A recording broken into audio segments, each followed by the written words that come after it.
Bienvenue sur ma chaîne Tata Bintou. Ici, je dis ce que beaucoup pensent tout bas, mais que personne n'ose dire trop haut ou trop fort. Donc si tu veux des vérités qui t'aident à ouvrir les yeux, abonne-toi maintenant. Et si ce message te parle, like la vidéo pour qu'elle touche d'autres femmes qui en ont besoin. Ma sœur, avant même de penser au mariage, tu dois entendre quelque chose que peu de gens oseront te dire. Beaucoup d'hommes ne cherchent pas une femme, ils cherchent quelqu'un de malléable et de manipulable. Quelqu'un qui ne posera pas de conditions, quelqu'un qui ne dira rien pour, entre guillemets, garder la relation. Toi, on t'a appris à rêver du mariage, mais eux, on leur a appris à en profiter. Et c'est là que tout commence à se compliquer. Car si tu ne poses pas les bonnes bases avant le début de la relation et que tu acquiesces tout ce qu'on va te dire, tout ce qu'on va t'imposer afin de faciliter la personne, dès le moment où tu vas exprimer un besoin, dès que tu vas commencer à poser une intention, tu vas devenir la matérialiste, la compliquée, l'ingrate ou l'exigeante. Ce discours, ils l'ont perfectionné. Mais si tu regardes bien, le problème n'a jamais été ce que tu demandes. Le problème, c'est que tes demandes dépassent leurs capacités. Quand un homme te dit « tu demandes trop », la traduction réelle, c'est simple, c'est « je n'ai pas le niveau, baisse ton niveau pour que moi je puisse t'atteindre ». Et si tu le fais une fois, tu le feras pour le reste de ta vie. Et tu sais comment ils s'y prennent pour t'habituer à ça? Ils commencent par le rabaissement. Au début, c'est très subtil, tu ne le verras pas venir. Ça va ressembler à une blague, à une pique légère ou à un commentaire glissé quand tu t'y attends le moins. Mais en réalité, c'est un test. Ils veulent voir jusqu'où ils peuvent aller avant que tu réagisses.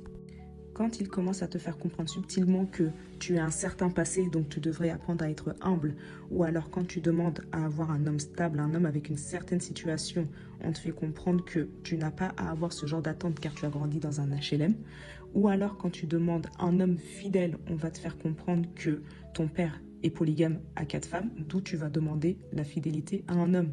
Ce ne sont pas des opinions, ce sont des tentatives de mesurer ton seuil de tolérance. Et avec ça, ils vont voir comment tu vas réagir à ces réflexions. Est-ce que tu vas en rire? Est-ce que tu vas te taire? Ou est-ce que tu vas laisser passer pour ne pas faire d'histoire? Parce qu'à partir du moment où tu fais semblant de ne pas être touché, pour lui, ça y est, c'est clair, tu es manipulable. Quand un homme voit qu'il peut te rabaisser sans conséquence, il ne s'arrêtera jamais. Il va juste affiner sa méthode. Il te teste jusqu'où tu peux supporter. Et tu sais pourquoi tant de femmes tombent dans ce piège? Pas parce qu'elles sont faibles, pas parce qu'elles sont naïves, mais parce qu'elles ont peur. Elles ont peur d'être seules, peur de ne pas trouver mieux, peur de décevoir la famille, peur d'une vie qu'on décrit comme moins honorable lorsqu'on n'est pas marié. Mais il faut dire la vérité. Un homme qui te manque de respect avant le mariage ne deviendra pas respectueux après le mariage. Le mariage ne guérit pas un comportement toxique. Le mariage le stabilise, il le normalise et il le rend encore plus difficile à quitter. Beaucoup de foyers ne se détruisent pas par manque d'amour.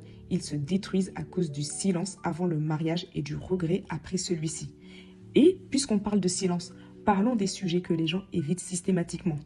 La fidélité, le travail, l'argent, la sécurité émotionnelle. Si un homme rigole quand tu lui parles de fidélité, s'il te dit « de toute façon, tout le monde trompe », s'il te fait passer pour naïf parce que tu demandes un engagement réel, en vérité, il t'avertit.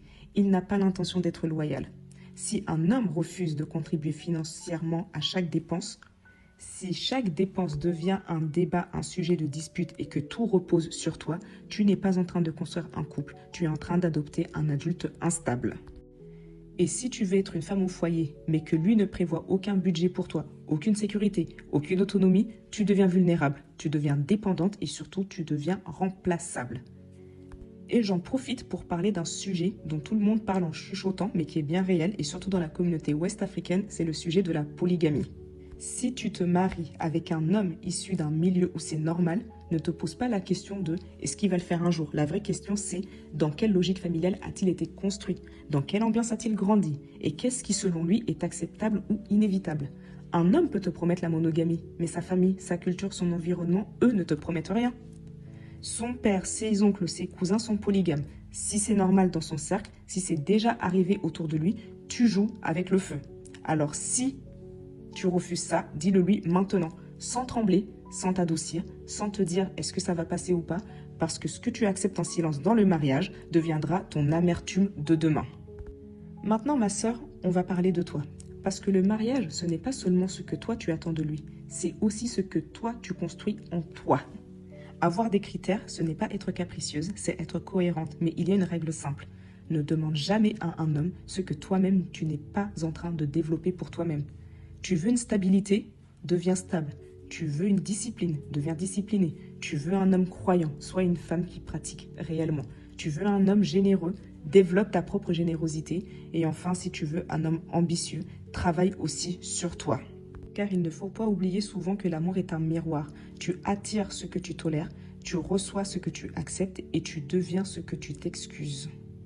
Alors ma sœur, retiens bien ceci, si un homme te fait culpabiliser d'avoir des standards, c'est seulement parce qu'il sait qu'il ne peut pas les atteindre. Ne baisse rien, ne négocie rien, ton respect, il est non négociable. Et l'homme qui est réellement fait pour toi ne sera jamais intimidé par ton niveau. Il te dira simplement « merci ». Enfin, une femme qui sait ce qu'elle veut et qui sait ce qu'elle vaut. Si tu as des idées de vidéos, des idées de sujets que tu veux que j'aborde, dis-les-moi en commentaire. Ici, je ne vends pas de rêve, je dis la vérité. Une vérité que personne n'ose dire tout haut, mais que beaucoup pensent tout bas.